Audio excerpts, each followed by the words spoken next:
Jamaah yang dimuliakan oleh Allah, kita buka halaman 253. Bismillahirrahmanirrahim. Qala al-musannifu rahimahullahu ta'ala wa nafa'ana bihi wa bi ulumihi fid dharaini amin. Alinea pertama.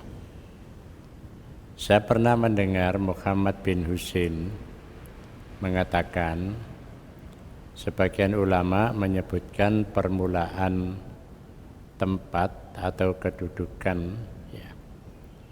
Jadi kedudukan adalah ma'rifat, kemudian yakin, kemudian pembenaran, as-sidqu, kemudian ikhlas, ya. Dilanjutkan persaksian, ya, lantas ketaatan, ya. Jadi tahapan yakin itu dalam pandangan Muhammad bin Husain, ya, bahwa sebagian ulama menyatakan sebagai permulaan tempat kedudukan, ya, dari ma'rifat. Jadi kalau kita kemarin, ya, membicarakan bahwa yakin itu diawali karena dia ma'rifat, ya. Jadi ma'rifat itu memang betul-betul tahu. Jadi kalau informasi maka betul-betul tahu info itu benar. Jadi kalau kemarin saudara kita terkena gempa, ya, gempanya di daratan sehingga banyak korban. Pertama kita mendengar, kemudian setelah banyak informasi, ya, pertama ilmu yakin akhirnya menjadi hakul yakin. Maka orang yang yakin itu, ya, tidak lain dimulai dengan ma'rifat, ya. Kemudian jadi dimulai dari ma'rifat, kemudian menjadi yakin, kemudian membenarkan, tasdik, ya. Kemudian ikhlas menerima itu, ya. Kemudian persaksian, musyahadah, lantas ketaatan. Jadi tahapannya seperti itu. Jadi tidak mungkin dia akan yakin kalau tidak melalui ma'rifat, ya. Nah, yakin itu terhadap suatu realitas. Nah, realitas itu bisa realitas yang memang kasat mata kepala, ada realitas karena rohani, ya. Jadi ada realitas, ya. Jadi ada realitas itu realitas karena bisa dilihat dengan kasat mata, jadi mata kepala. Tapi kalau realitas yang kedua adalah yang dilihat dengan mata hati, ya. Kalau di sini dengan mata kepala. Makanya banyak orang itu memahami realitas itu karena mripate benar-benar ndelok gitu. Tapi ada realitas itu muncul karena mata hatinya tajam. Tapi biasanya orang tidak segera, ya, menerima, kecuali yang sudah punya iman yang kuat. Makanya contohnya ketika Abu Bakar ditanya bagaimana pendapat Anda, ya, tentang apa yang dialami oleh Rasulullah dengan istilah Isra dan Mi'raj. Maka jawab Abu Bakar, lebih dari itu saya percaya, saya yakin. Karena walaupun tidak terlihat dengan mata kepala, tapi Abu Bakar itu sudah secara total percaya kepada Rasulullah, maka tidak akan jadi tidak akan nulayani gitu ya. Jadi pasti lebih dari itu saya percaya gitu ya. Makanya kemarin kan saya jelaskan orang itu kalau sudah ma'rifat tahapannya adalah mahabbah. Kalau mahabbah maka dia akan menjadi ridho. Pada gilirannya dia akan ittihad.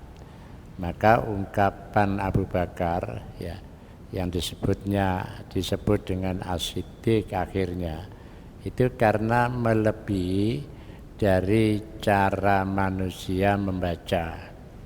Jadi cara manusia membaca itu dengan mata kepala, tapi kalau Abu Bakar dengan mata hati ya. Jadi lebih dari itu saya percaya gitu. Maka mengapa ya, karena ridho. Jadi dasarnya pertama adalah cinta, kemudian ridho. Kalau sudah ridho menyatu Abu Bakar dengan Nabi Muhammad itu sudah menyatu. Makanya satu ketika Nabi Muhammad tanya kepada malaikat Jibril, wahai Jibril, bagaimana sih Umar itu ya.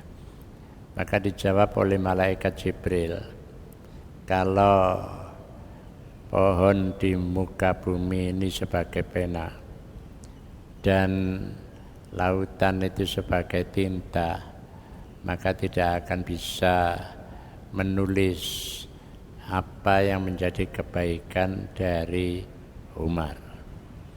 Nah kalau Abu Bakar kayak apa? Umar itu satu kebaikan, tapi kalau Abu Bakar melebihi jauh ya, hasanatun min hasanatihi. Hanya satu saja Umar itu dibandingkan dengan Abu Bakar. Jadi itulah asal muasalnya mengapa Rasulullah itu ya kemudian tertarik dengan Umar. Karena itu tadi jawaban Jibril itu. Makanya Nabi mengatakan, berdoa, ya Allah besarkanlah Islam karena Umar. Jadi besarkanlah Islam itu dengan Umar. Makanya itu Sayyidina Umar itu menjadi khalifah. Maka dakwah Islam itu tidak hanya di lingkungan Jazirah Arabia, tapi sampai ke Irak, ke Iran, ke Palestina, itu dakwah Islam ya.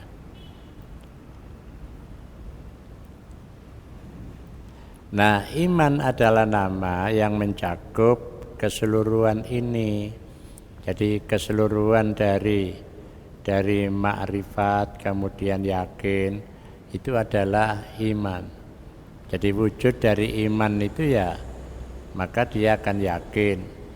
Maka orang tidak akan menjadi siddiq seperti Abu Bakar kalau dia tidak yakin. Nah, yakin tidak akan muncul kalau tidak ada iman. Gitu.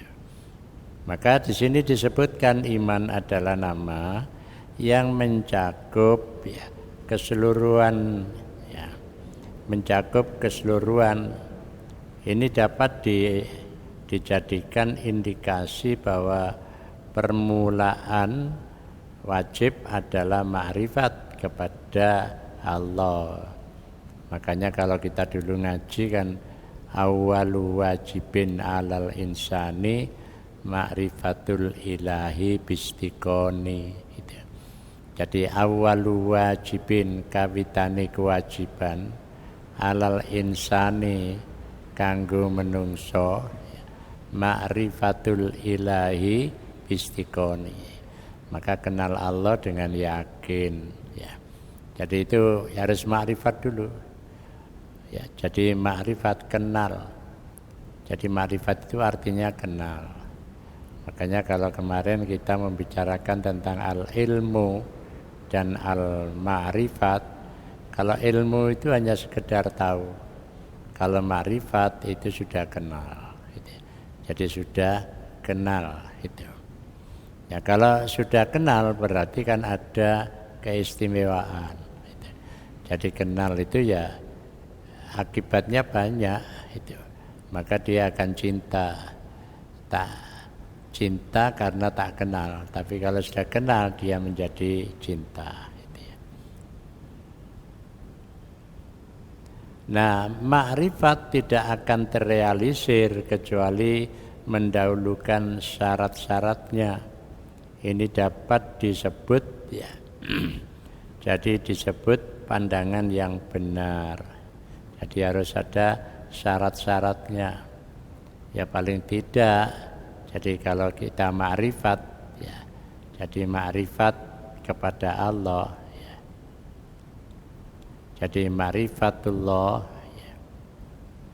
Maka ada tahapannya. Pertama ya ilmu tentang Allah ya. Jadi maka di situ harus ada ilmunya dulu ya. Ilmu mengenai Allah, baik itu zatnya ya, baik itu zatnya, kemudian sifatnya. Nah, kemudian nama dan perbuatan Allah. Jadi kenal secara mendalam itu namanya makrifat. Seperti yang kapan saya sampaikan, orang membaca itu hanya ada yang sekedar membaca. Tapi dia membaca tapi dia memahami kedalaman apa yang dibaca. Itu kalau membaca saja itu tilawah ya. Tapi kalau mendalami bacaan itu qiraah gitu ya. Jadi qiraah itu membaca dan mendalami gitu. Maka kalau begitu ya akan menjadi ma'rifat gitu. Jadi akan menjadi ma'rifat. Nah, kemudian tahapannya ma'rifatullah melalui ilmu. Kita sudah diberi ilmu ini ya. Jadi pada waktu ya kita masih kecil di pesantren diberi dasar ilmu ini. Nah, kemudian setelah ilmu ya kita berusaha untuk mendalami ilmu itu. Jadi mendalami ilmu tentang Allah, yakni dengan ainun, dengan mata hati. Jadi ainul ya yakin, yakni dengan mata hati dirasakan, dipahami gitu. Kemudian kalau dia sholat bisa merasakan gitu. Nah, kemudian dia akan sampai pada tahap hakul yakin. Wis pokoke gak ragu maneh ya dunya iki ana sing nyiptakno. Sapa? Ya Gusti Allah. Masa ana barang tapi ora ana sing nyiptakno. Kuwabe apa yang ada di dunia ini ada yang menciptakan. Tidak ada sesuatu yang ada tanpa ada yang mengadakan. Makanya kalau begitu Allah itu ya yang ada tapi yang awal gitu ya. Jadi yang ada yang awal gitu.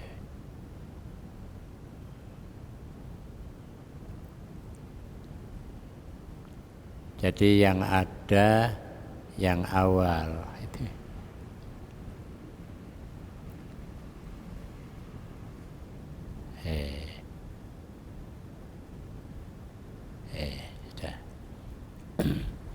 Jadi yang ada yang awal. Karena yakin itu kalau kita rujuk kepada hadis yang disampaikan oleh Aisyah radhiyallahu an, al-imanu tasdiqun bil janan, takrirun bil lisan, wa amalun bil arkan. Jadi tasdiqun membenarkan dengan hati, mengikrarkan dengan lisan, dan membuktikan dengan perbuatan.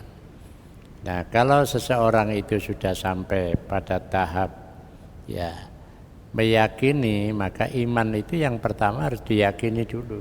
Ya, karena ada orang iman itu baru yakin bila sudah sesuai dengan akalnya. Tapi ada orang beriman itu yakin walaupun belum sampai logikanya, tapi dirasakan. Iya, bener. Alam iki ora ana sing nyiptakno. Ya, kejaba zat yang maha pencipta, Allah gitu. Jadi Allah. Nah, apabila argumentasi dapat teraplikasi ya, dan keterangan dapat terrealisasi, maka pandangan yang benar dan pandangan yang benar akan menjadi optimal sejalan dengan aplikasi ya. Sejalan dengan aplikasi cahaya dan realisasinya. Jadi kalau seorang bicara benar ya, maka dia tidak hanya teori, tapi dia bisa membuktikan dengan praktek. Iya, iki pancene ketentuane Allah.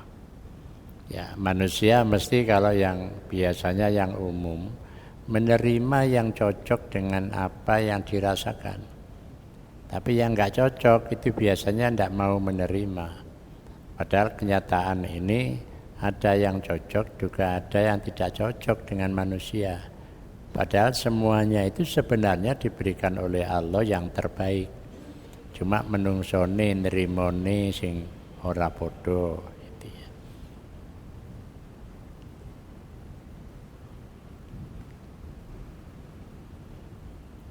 Jadi membenarkan ya. Jadi membenarkan Allah ya terhadap apa yang telah diinformasikan adalah mendengarkannya untuk memenuhi ya, untuk memenuhi ajakan terhadap apa yang telah disampaikan, diinformasikan. Makanya kapan sudah saya jelaskan, sebelum Islam orang itu sudah sampai, pemikir itu sudah sampai bahwa ada Tuhan. Tapi mereka tidak tahu Tuhan itu kayak apa. Baru pada masa Nabi Muhammad, Tuhan itu menjelaskan sendiri tentang dirinya melalui Al-Quran. Ya, nah contohnya surat Ikhlas, Qul huwallahu ahad. Katakanlah wahai Muhammad bahwa Allah itu Maha Esa. Jadi Allah itu Maha Esa. Jadi kalau dulu belum ada orang yang berpikir begitu, karena ini keterangan dari Allah diberikan kepada hambanya tentang diri Allah. Itu. Dulu juga sudah ada Allah, tapi belum dijelaskan oleh Allah kepada pemikir para filosof. Sehingga perkembangannya kan ketika pemikir itu sampai kepada Allah pemikirannya, tapi tidak bisa menjelaskan bagaimana Allah. Akhirnya ketika pemikirannya ditulis, ya yang diagungkan itu ya pemikirnya, bukan yang dipikirkan oleh pemikir. Sehingga itulah menjadi agama. Ya, menjadilah agama ardi, agama bumi. Ya. Nah kalau agama langit kan ada informasi langit kepada hambanya. Tapi kalau agama bumi menjelaskan ya tentang adanya Tuhan, cuma dia tidak menjelaskan secara rinci karena informasi ketuhanan belum ada. Sampai ya ajarannya itulah yang diikuti. Ya, ajarannya diikuti menjadi agama Konghucu karena penulisnya, pemikirnya adalah Konghucu. Bahasa sekarang Kongfute gitu ya. Ya itu jadi bukan Tuhannya yang dikejar, tapi gurunya itu yang disembah. Akhirnya begitu. Ya. Dan itu terus berkembang, padahal itu sudah dibenarkan, ya sudah diwahyukan kepada Nabi Muhammad. Tapi ada yang menerima, ada yang tetap pada keyakinan sebelumnya. Ya. Nah, jamaah yang dimuliakan oleh Allah, ya. Nah, oleh karena itu dasar ma'rifat, ya. Jadi kembali lagi ma'rifat yang digandengi dengan yakin, ya. Itu bisa melalui 3 tahapan. Membaca masa lalu, ya. Kemudian masa ini, ya. Jadi masa sekarang dan masa yang akan datang. Jadi yang akan datang, ya. Jadi kalau begitu orang ma'rifat itu tidak membaca apa yang nampak. Jadi bahasanya begini. Jadi di sini ada hijab. Jadi di sini ada hijab. Nah, kita manusia di sini. Nah, ketika ingin mengetahui sesuatu di sini aslinya, maka dia bisa mencari informasi ketuhanan untuk bisa membaca ini. Tapi yang kedua bisa melalui informasi malaikat, yaitu dengan ilmu itu. Jadi dengan ilmu. Ini pendekatan kemanusiaan, sehingga dia bisa membaca apa yang tergambarkan di sini. Makanya seorang yang ma'rifat itu tidak berhenti hanya di sini. Wah, ini terhalang. Tidak, tapi dia bisa membaca. Lah membaca ini dulu, ya, para ulama menyatakan wis gak usah repot ono hikmah. Cuma hikmah kaya apa atau diceritakno itu ya. Jadi hikmah itu ya nanti ya gambaran tentang situasi ini menuju kepada yang akan datang gitu. Jadi menuju pada yang akan datang gitu. Makanya kalau ada pandangan begini, zaman akhir, zaman edan, ora bakal zaman akhir, zaman edan, ora bakal keduman lek ora melu edan gitu ya. Kejaba sing waspada, ya. Jadi dia sudah membaca perkembangan zaman, ya. Maka perkembangan zaman ini tidak bisa dia ketahui, ya. Hanya digambarkan yang akan datang itu begini, ya. Kalau tahun sekarang dibandingkan 25 tahun lagi itu sudah berbeda. Makanya kemarin saya sampaikan kalau sekarang ini sudah ada gerakan tahfidz, menghafal Al-Quran, maka yang akan terjadi besok calon presiden itu ya kudu hafal Quran. Yang akan datang ya tahun pemilihan umum tahun 2048 gitu. Lek gak percaya diinteni bareng-bareng gitu ya. Ya. Jadi itu akan terjadi, itu namanya prediksi gitu ya. Karena di luar Jawa itu sudah ada calon bupati, wali kota tes membaca Al-Qur'an gitu ya. Baru membaca, belum menghafal. Karena apa? Berkaitan dengan masa lalu. Maka kemakrifatan seseorang itu dia bisa tahu si A itu nanti akan begini. Maka satu ketika ya Abu Thalib itu ngajak Muhammad kecil untuk ikut dagang. Sampai di Palestina ketemu pendeta-pendeta. Ditanya, anak ini anak siapa? Jawabnya, anak saya. Ditanya lagi, betul ini anak sampean? Betul ini anak saya. Saya tidak percaya kalau ini anak sampean. Ya. Ini bukan anak sampean. Bapak ibunya sudah meninggal. Dia tahu itu. Ya. Dia tahu. Maka diperintahkan sudah segera bawa pulang. Karena di sini banyak orang yang tidak senang dengan kehadiran Nabi yang terakhir. Gitu. Jadi bumbung durung yang gawa mulai. Gitu ya. Berarti para pendeta pada saat itu juga paham tentang apa yang akan terjadi dari informasi masa lalu dalam kitab-kitab Old Testament. Ya, jadi kitab ono New Testament, ada Old Testament yang menjelaskan itu. Ya. Makanya dia tahu ciri-ciri. Nah disitulah berarti dia tahu bakal lagi dia jadi nabi. Nah dari situ maka Abu Thalib itu ya, jadi dia mulai yakin bahwa keponakannya ini akan menjadi seorang pemimpin dunia, gitu ya. Menjadi pemimpin dunia berarti tahu, gitu ya. Makanya orang itu boleh langsung yakin karena masa lalu, maka yang akan datang itu akan betul-betul terwujud, gitu. Nah makanya kalau orang yang sudah yakin duluan, enggak ada mikir mana informasi kalau digawa karo Kanjeng Rasul ya saya yakin lebih dari itu.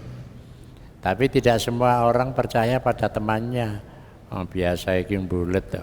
Kate dipercaya ora iso gitu ya. Nah, itu yang banyak terjadi gitu ya. Jadi kecuali kalau dia itu orang yang memang betul-betul diyakini gitu ya. Karena yakinnya itu tidak lagi ilmu tapi sudah hakul yakin. Oleh sing ngomong pasti benar gitu. Lah itu hanya Nabi Muhammad saja yang bisa begitu. Kalau kita ndak iso itu ya. Jadi tetap kudu hati-hati, waspada gitu ya.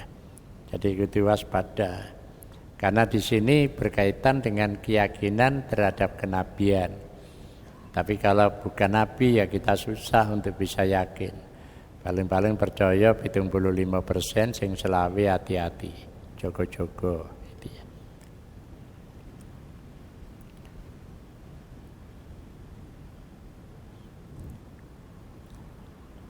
Nah, pelaksanaan ketaatan dapat dioptimalkan dengan tauhid ya. Jadi tauhid itu penyatuan ya, terhadap apa yang diperintah dan menghindari apa yang dilarang ya. Nah pengertian ini dijadikan indikasi oleh Imam Abu Bakar Farrokh ya, Faurok, ada yang baca Furok, sebagaimana ungkapannya ya, segala penyebutan lesan merupakan kelebihan ya. Jadi merupakan kelebihan yang akan memenuhi hati. Jadi makanya takrirun bil lisan itu untuk menyatakan apa yang ada di dalam keyakinannya. Jadi tasdikun bil janan wa takrirun bil lisan wa amalun bil arkan gitu.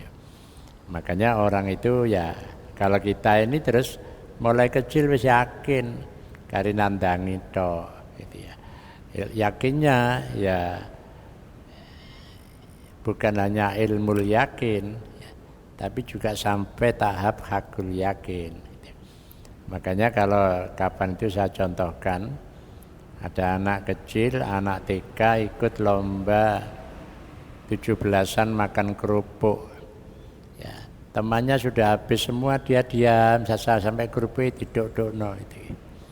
Kemudian dia tetap tidak mau makan. Ketika ditanya mengapa Anda kok tidak mau makan, kata bu guru, jadi bu guru saya makan tidak boleh sambil berdiri. Jadi akhirnya ya gak gelem mangan soalnya wis kadung dikandani tok sik cilik iku wis percaya sih itu ya. Lah apa kok wis tuwa-tuwa malah lek mangan ambek ngadeg. Apa mana lek acara mantenan parasmanan tambah ngadeg gitu ya. Padahal la tasrobanna akadukum qaiman ojo teman-teman awakmu lek ya ngombe nganggo ngadeg. Wah iku iso bukan sak gelas itu. Ya kantentek itu. Soalnya ngadeg. Tapi lek lungguh ya mangan njupuk ya wis iku tok, tapi lek ngadeg kelilinge, Pak. Ya. Lah iku baksone durung. Lah iku anune napa satene durung. Dadi terus ae, Pak. Karena ngadeg gitu lho. Tapi lek lungguh ya wis iku tok, wis nate ngadeg aras-arasen wisan. Wis keluarken ya.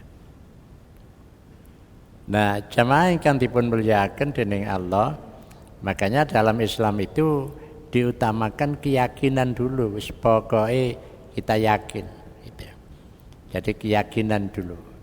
Jadi tidak perlu diilmoni dhisik, pokoke yakin. Nah, nanti keyakinannya itu bisa dirasionalkan, dilogikakan bila punya ilmu itu. Jadi ada ilmunya itu. Tapi ketika ada ilmunya, wong sing cilik yakin mangan gak oleh karo ngadeg. Barang wis tuwa ya. Dalile diotak-atik, Pak, ya. La tasrobanna akadukum qaiman. Sing gak oleh iku ngombe nganggo ngadeg lek mangan oleh itu.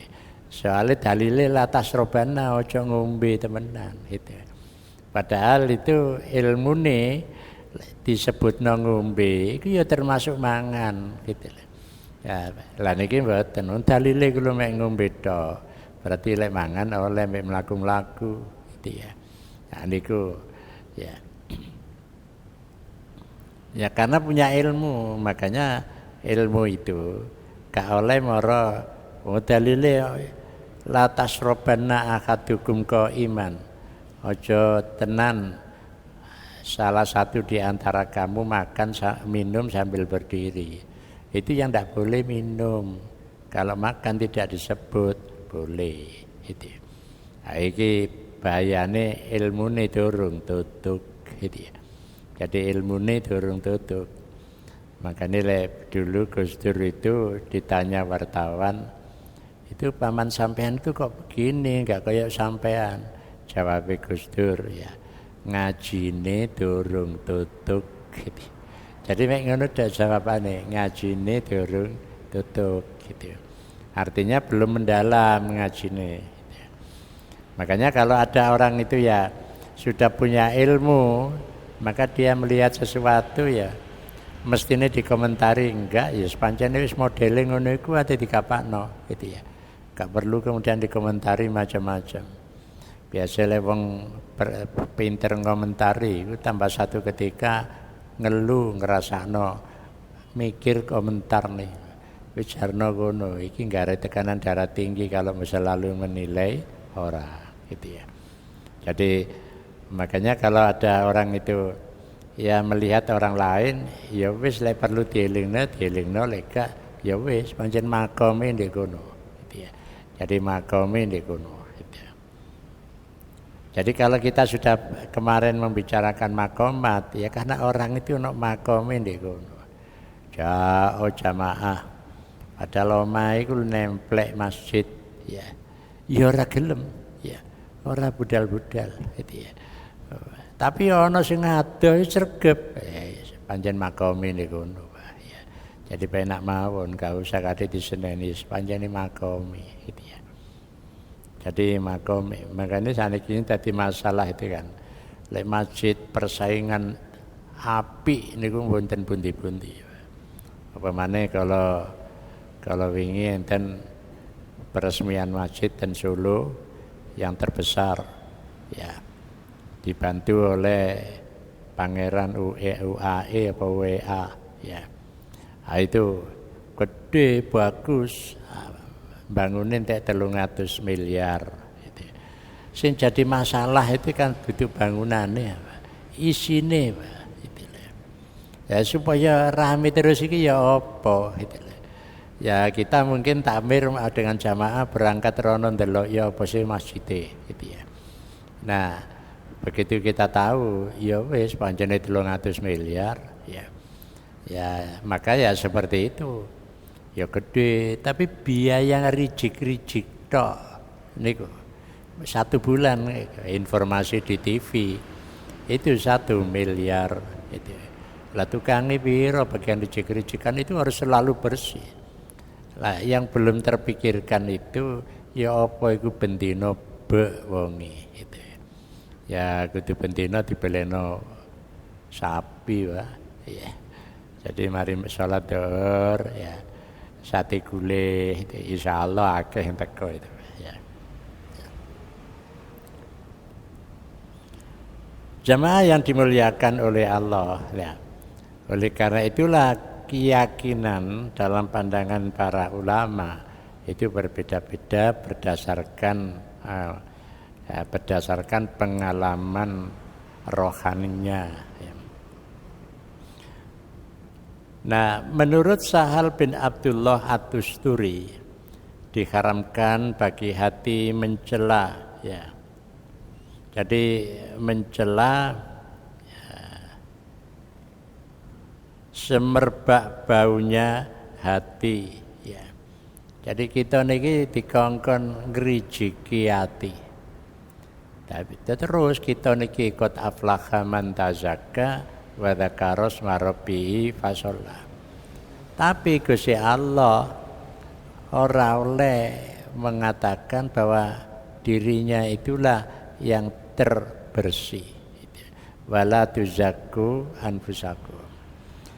Karena lek ana wong itu ingin mendapatkan sesuatu, dia berhasil, kemudian dia membanggakan dirinya, itu biasanya kebablasan tadi sombong. Makanya cari Gusti Allah niku wala tuzakku anfusakum. Jangan engkau anggap bahwa engkau itu orang yang bersih. Itu artinya jangan sampai ketika sudah bersih menganggap dirinya bersih. Itu. Menganggap dirinya bersih, bab golek menganggap dirinya bersih muncul penyakit nopo sombong. Gitu. Bahwa bersihnya diri seseorang itu pemberian dari Allah. Kan bisa ngene ya karena Gusti Allah. Bab lek enggak metu sombongi, Pak. Gitu. Jadi metu sombongi. Fir'aun itu sombong, ya. Ya jadi sombong. Mengapa ya? Serba ada. Sampai mengatakan dirinya sebagai Tuhan. Nah, karena gak tahu loro, Pak. Begitu loro, gak sido tadi pangeran. Ono pangeran kok loro barang, gitu ya. Jadi ono pangeran kok loro, ya karena bahayanya wong gak tahu loro itu ya ngono iku. Direken gak tahu loro, waduh aku gak tahu loro. Meni merebrek, gitu ya. Pawenten kanca niku pamer lan aku iki lek badminton sik kuat 7 set ya. Jadi padahal umure wis 70 gitu. Jadi cerita ngoten aku iki badminton kuat 7 set. Lho oleh seminggu krungu lho nama Pak. Lah itu kan lali nyombongno awake itu nyombongno awake. Nah, jadi kalau begitu ya, walaupun kita ini katakan sudah mendapatkan apa yang kita inginkan, ya kita tetap merendahkan diri kita, mboten ngeten iki kersane Gusti Allah gitu. Iki karepe Gusti Allah, dadi lek ngono keberhasilannya itu bukan keberhasilan dia secara mandiri. Tapi Allah ikut di dalamnya. Aja disombongno, golek disombongno mari ngono nggih niku wau, mara njekluk niku wau, gitu ya. Makanya nasihati dokter lek wis tuwa ya olahragae mlaku-mlaku. Aja kate badminton ya. Makanya waktu durung enten ngajeng kang kula niku kan enten lapangan ya.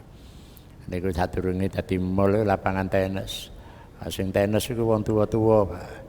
Ya kathah kaya bendina ana wong begitu istirahat jablas. Ya. Jadi begitu istirahat jablas itu.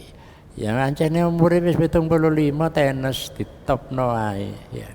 Nah ini ya gak iso ya karepe ati lek jarine Emil Salim diwawancarai. Kalau karepe ati iku ya kaya biyen seno. Tapi sikile lek dijak mlaku wis ndredeg gitu ya. Lah iki yang dadi masalah gitu ya. Jadi diharamkan bagi hati ya mencela semerbak hatinya, semerbak bau hatinya ya. Ya, jadi diharamkan bagi hati mencela semerbak bau ya, bau hatinya. Jadi bau hatinya ini maksudnya semerbak itu ya ambune itu semerbak. Loh, mencela ndak boleh gitu ya. Ngelem juga ndak boleh gitu ya. Ngelem juga ndak boleh gitu. Karena ketenangan di dalam hati ya tidak akan tertuju kepada Allah. Nah, kalau ketenangan itu tertuju kepada Allah ndak apa-apa. Ya. Bahkan itu perlu dikejar gitu. Tapi setelah kita mencapai ketenangan, oh iki ngono karena usahaku. Enggak, iku ngono karepe Gusti Allah itu. Jadi karepe Gusti Allah itu. Menurut Dunun Al-Misri ya. Jadi menurut Dunun Al-Misri yakin akan mendorong pendeknya cita-cita. Jadi kalau kita itu punya cita-cita, maka tidak perlu cita-citanya terlalu tinggi ya. Cukup ya pokoknya duweni cita-cita. Karena dikhawatirkan kalau cita-citanya tinggi itu tidak berhasil. Kalau kita tidak siap itu menjadi penyakit ya. Makanya sudah yang duweni cita-cita gitu saja ya. Tapi tidak perlu terlalu tinggi ya. Makanya mahasiswa ya macam-macam setelah lulus ya. Ono sing iso dadi pejabat, bisa daftar dadi hakim. Tapi ya ono sing dadi guru ngaji di kampung wis gak berkembang ya wis ngono iku. Ya ndak apa-apa itu. Makanya kalau kapan itu waktu kula nguji mahasiswa tahun 90-an ya. Arek Malang Selatan niku. Saben diuji mesti gak lulus. Jadi saben ujian enggak tahu lulus. Nah, karena kula sekretaris prodi diserai kaprodi pun padalan iki sampean beresno arek iki. Kula kengken nguji tapi sing nguji gak oleh menilai gitu. Nah kula sing nilai awakmu dinyatakan lulus ya. Nah, bahkan bahasane waktu niku kamu dinyatakan kamu diluluskan gitu. Ya, bukan lulus tapi diluluskan. Tapi syaratnya kamu ndak boleh pulang ke Jakarta sana. Lupa saya ke Jakarta itu kemana? Wis pokoknya nang Jakarta kono. Nah tahun 96 kula lunga kaji, ketemu piyambake. Dheweke niku di Jakarta cerita, lah kula niki pun lali. Padahal jenengan tasih imut kula, sapa sampean sing panjenengan lolosaken kapure ten Jakarta. Lha awakmu ndek ndi? Kula ten Bekasi. Ya. Lah, ola apa ndek Bekasi? Enten langgar mboten kerumat. Kula izin Pak RT-ne, ya. Kula nunggoki langgar niku ya nyaponi ya adan ya ngimami ngoten. Nah terus ya apa kesampe teko Mekah kene enten ibu-ibu sing ngaji ya. Lah ibu-ibu sing ngaji niki siji terus tambah sampai ana wong 10. Lah kepingin lunga kaji. Lah mikir-mikir sapa sing kate ngawal wong 10 tuwa-tuwa ya sing mulang ngaji niku diunggahno, Pak. Lah iki padahal sekolah gak lulus-lulus ya. Mereka ana lunga kaji lho tahun 2000 ketemu maneh, Pak.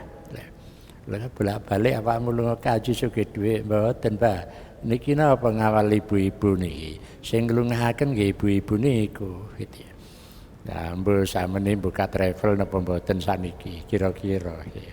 Lah itu lek awakmu balik nang gone Bantur kono ya gak kira bisa lunga kaji gitu ya.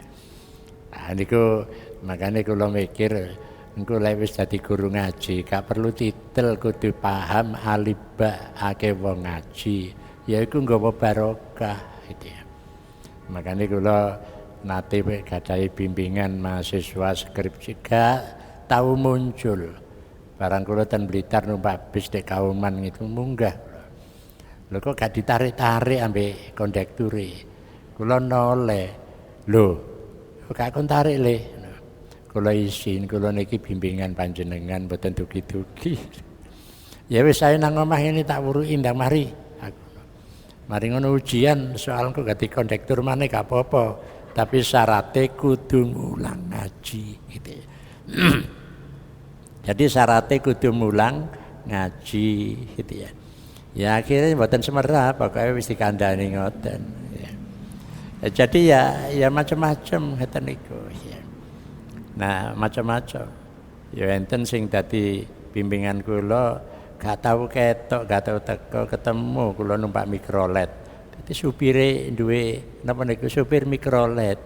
Endang dimarekno kono lho skripsine. Soal engko nyupir maneh gak apa-apa. Tapi lek bengi aja lali mulang ngaji. Ya iku sing garai barokah mulang ngaji niku ya. Lah engko ditambahi mikrolet ngoten. Jamaah ingkang dipun muliaken dening Allah ya.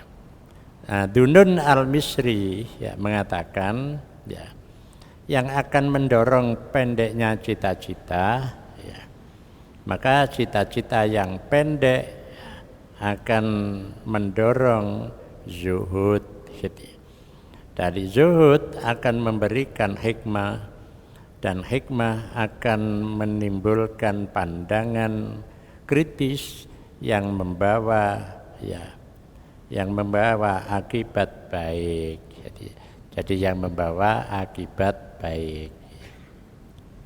Nggih. Jadi itu. Jadi ojo dawa-dawa cita-citae pendek. Tapi nggih enten sing cita-citae dikongkon pokoknya bercita-citalah setinggi langit.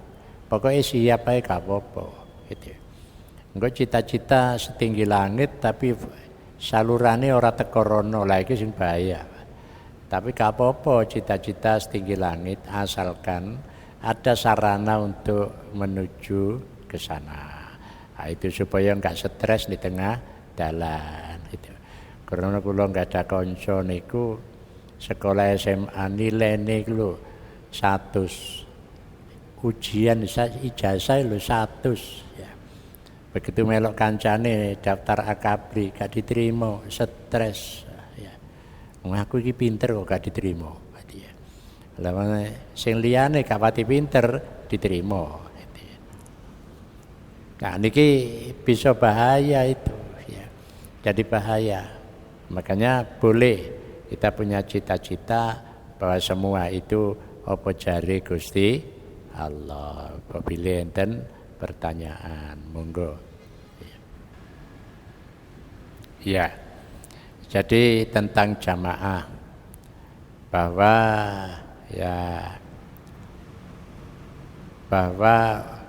semua umat Islam ya tahu bahwa pahalanya orang berjamaah itu ya 27 kali lipat ya.